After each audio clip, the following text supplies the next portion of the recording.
जी तो नाजरीन, इस सेशन में हम लोग देखेंगे पीएचपी के वेरिएबल्स के स्कोप के बारे में कि अगर आपको पीएचपी के वेरिएबल के स्कोप का इशू है या आप एप्लीकेशन लिख रहे हो आपको अनडिफाइंड का या एरर आता है तो वो क्यों आता है, और पीएचपी का जो हम लोग वेरिएबल डिक्लेयर कर देते हैं उसका स्कोप क्या रहता है और उसे हम लोग किस किस जगह पे यूज़ कर सकते हैं, उसके लिए कौन कौन सी पोजीशंस जो है ना वो रिस्ट्रिक्टेड हैं बाय डिफ़ॉल्ट पीएचपी की तरफ से, और उन उन रिस्ट्रिक्शंस को हम लोग किस तरह से ख़त्म कर सकते हैं। फॉर एग्जांपल, अगर हम लोगों ने एक वेरिएबल डिक्लेयर किया है एक फंक्शन के अंदर यहाँ पे, और उसे हम लोग यहाँ पे यूज़ करना चाह रहे हैं एक फंक्शन के इनसाइड, तो उसके क्या मेथड्स हैं, और अगर हमने यहाँ पे डिक्लेयर किया है तो उसे हम लोग किन किन जगहों पे यूज़ कर सकते हैं, इस क्लास में हम लोग ये देखेंगे। तो बने रहे मेरे साथ, चलते हैं अपने प्रैक्टिकल वर्क की तरफ। तो हम लोग क्या करते हैं, वेरिएबल स्कोप से रेलेवेंट एक फाइल क्रिएट कर लेते हैं, क्योंकि हमारी ये पीएचपी से रेलेवेंट जो है ना वो चल रही है, सीरीज़ चल रही है। मैं इसे कर देता हूँ, कमेंट कर देता हूँ, कंट्रोल सी, और इससे जो है ना इतने कोड को जो है ना हम लोग कमेंट कर देते हैं, कंट्रोल एस टू सेव, और यहाँ पे एक न्यू फाइल बल्कि क्रिएट कर लेते हैं हम लोग, वेर अंडरस्कोर स्कोप से रेलेवेंट डॉट पीएचपी। एक न्यू फाइल क्रिएट हुई, पीएचपी का स्टार्टिंग टैग जो कि मेथड है, मैं थोड़ा जूम इन कर देता हूँ। स्टार्टिंग टैग हमने लिखा, आफ्टर डैट हम लोग यहाँ पे एक वेरिएबल डिक्लेयर करते हैं वेर या वी के नेम से, और इसे हम लोग असाइन कर देते हैं फॉर एग्जांपल मस ग्रुप ऑफ आईटी, और आफ्टर डैट डिक्लेयर करने के बाद हम लोग यहाँ पे एक फंक्शन क्रिएट करते हैं फंक्शन, और फंक्शन को हम लोग नेम दे देते हैं लाइक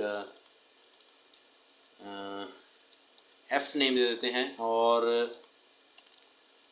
अब हम लोग इस फंक्शन के अंदर जो है ना इस वेरिएबल को कॉल करते हैं, लाइक एको करने की कोशिश करते हैं। हम कहते हैं एको $v, और $v एको करने के बाद कंट्रोल एस टू सेव, और वेर स्कोप डॉट पी को हम लोग अपने ब्राउज़र में रन करके देखते हैं यहाँ पे, और मैं इसे थोड़ा जूम इन कर देता हूँ रिजल्ट्स को, ताकि आपको यहाँ पे लिखता हूँ var underscore scope. As you can see here, यहाँ पे कुछ भी अभी तक नहीं आ रहा। क्यों नहीं आ रहा? क्योंकि हमने वेरिएबल डिक्लेयर किया बट हमने इस फंक्शन को कॉल नहीं किया। हम नीचे यहाँ पे फंक्शन को कॉल करते हैं, हम कहते हैं एफ, इस तरह से, control S to save and refresh. As you can see here हमारे पास यहाँ पे एरर शो हो रहा है। क्यों एरर आ रहा है? क्योंकि वो कह रहा है कि अनडिफाइंड वेरिएबल, ये वी जो वेरिएबल है ये आपका अनडिफाइंड है, ये वाला। क्यों अनडिफाइंड है? क्योंकि हमने इसे फंक्शन के बाहर जो है ना वो डिक्लेयर किया है, यहाँ पे हमने डिक्लेयर किया फंक्शन के बाहर, और हम लोग इसे इनसाइड नहीं कॉल कर सकते। चले थोड़ा सा हम लोग थ्योरी को स्टडी करते हैं। थ्योरी को स्टडी करने के लिए मैंने यहाँ पे आप लोगों की मदद के लिए वेरिएबल्स को, तो ये देखें, ये एग्जांपल्स पड़ी हुई हैं, तो इस एग्जांपल को भी मैं आपको रन करके दिखा देता हूँ। कॉपी एंड इसको हम लोग अब यहाँ पे पेस्ट कर लेते हैं। यहाँ पे पेस्ट किया हमने यहाँ पे एक वेरिएबल फंक्शन, और यहाँ पे फंक्शन को कॉल की, और ये देखिए ये एक्स का जो वेरिएबल है ये यहाँ पे कॉल हो रहा है, ये एक्स डिक्लेयर हुआ है फंक्शन के बाहर वाली साइड पे। आई थिंक आपको समझ लग रही होगी। तो इसे हम लोग फंक्शन के अंदर कॉल नहीं कर सकते, क्योंकि इसका स्कोप जो है ना वो फंक्शन के बाहर रहेगा, फंक्शन के अंदर हम इसे कभी भी कॉल नहीं कर सकते। अगर हम लोग कोई फंक्शन के अंदर वेरिएबल डिक्लेयर कर देते हैं, लाइक मैं वी यहाँ पे डिक्लेयर करता हूँ और मैं इसे असाइन कर देता हूँ 1 2 3, और अब मैं कंट्रोल से सेव करता हूँ, तो अभी भी मुझे इसका भी एरर मिलेगा। अगर मैं इसे कमेंट कर देता हूँ, इस लाइन को कमेंट कर दिया हमने, और ये वाला फंक्शन, ये जो वेरिएबल है मैं इसे फंक्शन के बाहर जो है ना वो कॉल करता हूँ। लाइक मैं कहता हूँ जी एको करो $v को, कंट्रोल एस टू सेव। अब ये मेरे पास फिर से ये एरर आएगा, refresh. As you can see here यहाँ पे एरर आ चुका है, ये देखिए। अब वो कह रहा है जी कि आपका जो है ना वो v अनडिफाइंड है, लाइन नंबर 12 में।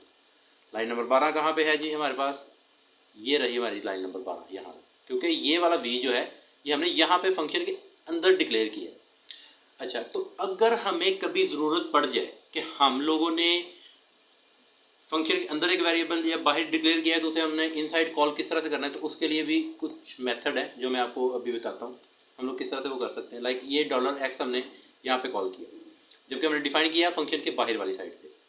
तो इसके लिए हम लोग क्या करेंगे, हमारे पास एक ग्लोबल कीवर्ड है जो कि हम लोग यूज़ करेंगे टू कॉल दैट फंक्शन। यहाँ पे उसकी एग्जांपल होगी, example example example example as you can see here global.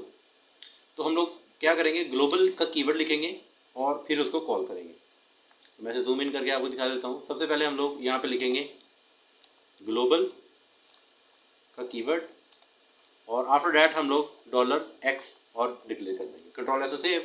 अब क्या होगा कि ये ग्लोबली पूरे पेज में से ढूंढेगा, कहीं पे भी जहाँ पे भी x डिफाइन किया होगा ऊपर वो उसको उठा के ले जाएगा। लेकिन अगर आपने x यहाँ पे नीचे डिफाइन किया होगा तो ये शायद ही उसे इंडेक्स करे। चलिए देखते हैं practical, control S save and refresh करके देखते हैं अपने पेज में आके कि हमें क्या रिजल्ट मिलते हैं। हमने रिफ्रेश किया, as you can variable x inside function is 5, ठीक है। तो इसके फंक्शन के इनसाइड जो है ना, इसका जो स्कोप है ना वो 5 है, इसका जो रिजल्ट आ रहा है 5 आ रहा है। कैसे, क्यों 5 आ रहा है? और नीचे हमें अनडिफाइंड का भी एरर भी मिल रहा है, एज आपने देखा होगा यहाँ पे अनडिफाइंड फंक्शन v, क्योंकि v कहीं पे डिक्लेयर ही नहीं है तो उसका भी हमें अनडिफाइंड का एरर मिल रहा है लाइन नंबर 13 में। तो हम लोग चलते हैं अपने कोड में और देखते हैं। ये देखें जी, ये v हमने जो कि ऊपर कमेंट कर दिया था, तो ये हमें यहाँ पे इसका एरर मिल रहा है। और भी कुछ मेथड होते हैं ग्लोबल कीवर्ड को, ग्लोबल फंक्शन को कॉल करने के, वो भी मैं आपको यहाँ पे दिखा देता हूँ। लाइक यहाँ पे आते हैं हम लोग। तो इस तरह से अगर आपने ये देखें, यहाँ पे अगर बाहर वाली साइड पे आपने कोई फंक्शन वेरिएबल डिक्लेयर किया है, तो उसे अगर आपने फंक्शन के अंदर कॉल करनी है तो आप पहले ग्लोबल कीवर्ड लिखेंगे, उसके बाद आप कोमा सेपरेट के साथ जितने भी वेरिएबल्स हैं वो वहाँ पे कॉल कर सकते हैं। उसके बाद हमारे पास है जी ये वाला डॉलर ग्लोबल के साथ भी आप जो है ना इनको कॉल कर सकते हैं। डॉलर ग्लोबल में आपने कहा जी y और उसके बाद आपने कहा जी ग्लोबल से x ले लो। ये अब ये जो डिफाइन हो रहा है ये आपका ग्लोबल फंक्शन डिफाइन हो रहा है, यानी कि इसको आप कहीं पे भी कॉल कर सकते हो, इस y को कहीं पे भी कॉल कर सकते हो। देखो ये वाला x जो है ये आउटसाइड पे डिक्लेयर हुआ, फिर ये वाला y आउटसाइड पे डिक्लेयर हुआ, फिर इसको हमने ग्लोबली यहाँ पे कॉल की, फिर इस y को यहाँ पे कॉल की और इन दोनों को प्लस करवा के हमने इस y के अंदर स्टोर कर दिया और फिर हमने y को यहाँ पे कॉल की, तो हमारा आउटपुट 15 आ गया। तो चले इस एग्जाम्पल को भी रन करके देख लेते हैं एक बार। कॉपी की एग्जाम्पल और मैं अपने कोड में आता हूँ और यहाँ पे मैं जूम इन करके आपको अच्छे से दिखाता हूँ ताकि आपको समझ लग सके। और इस ऊपर वाले कोड को हम लोग कमेंट कर देते हैं और ये सोर्स फाइल मैं आपको नीचे लिंक दे दूंगा गिटहब का, वहाँ से आप लोग डाउनलोड भी कर सकते हैं, कंट्रोल एस सेव वहाँ से चेक कर सकते हैं। और अब हम लोग इसका रिजल्ट जो है ना वो देखेंगे। इस ऊपर वाले को सारे को ही तकरीबन कमेंट कर देते हैं हम लोग, कंट्रोल एस सेव।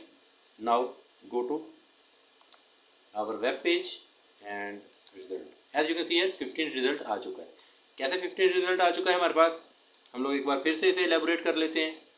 हमने आउटसाइड पे एक फंक्शन डिक्लेयर किया, फिर ये आउटसाइड पे एक फंक्शन वेरिएबल डिक्लेयर किया, ये भी वेरिएबल डिक्लेयर किया और इसे हमने ग्लोबली कॉल की, ग्लोबल के कीवर्ड से हमने इसको कॉल किया और ये x की वैल्यू यहाँ पे आ गई, फिर ये y की वैल्यू यहाँ पे आ गई, ये दोनों प्लस हो गए, फिर इसी y के अंदर स्टोर हो गई और ये y को हमने यहाँ पे प्रिंट कर दिया, एको कर दिया और ये हमने फंक्शन को कॉल कर दिया।